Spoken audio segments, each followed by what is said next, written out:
कढई घेतली आहे. कढईत थोडं तेल टाकलंय. तेल गरम झालं का मोहरी टाकायची. मोहरी तडतडली का कढीपत्ता थोडा तुमच्याकडे असल्यास टाका. हवंच असं नाही, जरा वास चांगला येतो म्हणून कढीपत्ता टाका. पहिल्या मिरच्या होत्या त्या टाकल्या.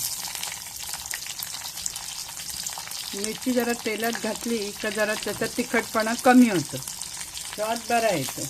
रंग बदलला ना आता कांदा घालायचा. 2 जरा मोठे साईजचे कांदे घेतले, एकदम बारीक नाही, जरा मध्यम साईजचा कापूस. प्रत्येकाने आपल्या चवीनुसार मीठ घालायचं. कोणाला जास्त आवडतं, कोणाला कमी आवडतं, पण मी थोडंच मीठ वापरते. मीठ घातल्यासारखं एक जीव हलवून घ्यायचं.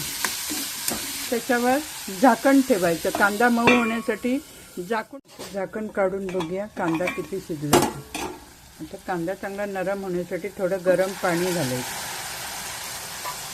गरम पाणी घातल्यानंतर पुन्हा कांदा वर खाली ढवळून पाहिजे.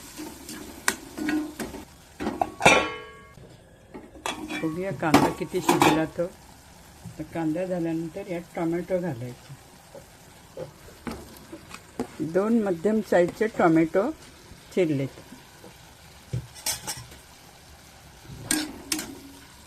गॅस जरा मोठी करायची. पुन्हा झाकण ठेवायचं.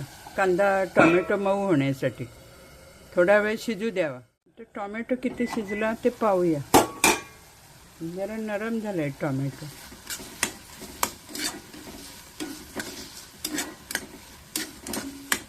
गॅस जरा आता मोठी करूया. जरा टोमॅटो चांगलं शिजायला पाहिजे. जरा एकदम जास्त मऊ नाही झाला ते झाले, पण अजून थोडा शिजायला पाहिजे.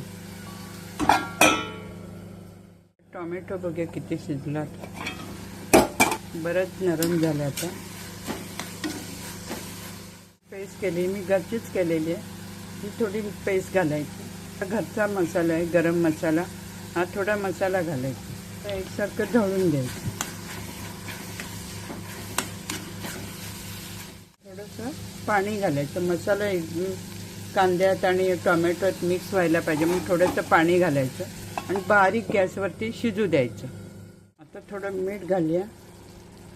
जरा हळद पावडर घालते. मशरूममध्ये ही मॅगी क्यूब एक घालायची. एक कापून मॅगी क्यूब घालायची.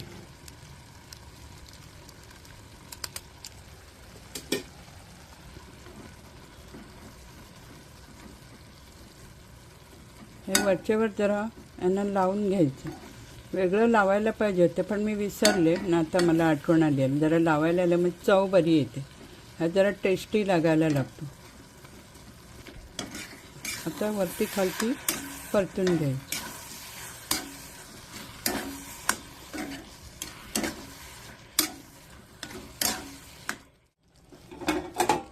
तर झाकणं ठेवायचं पुन्हा. हो, पाणी सुटलं त्याला. आता पाणी सुटायला हे घातल्यानंतर याला थोडं पाणी सुटतं. एकदम मशरूम घातल्यानंतर पुन्हा पाणी नाही घालायचं. पाणी याच्यातच शिजू द्यायचं. तसे लाल मिरची पावडर घालते. एकदम लाईट झाले. थोडं घालून घेते.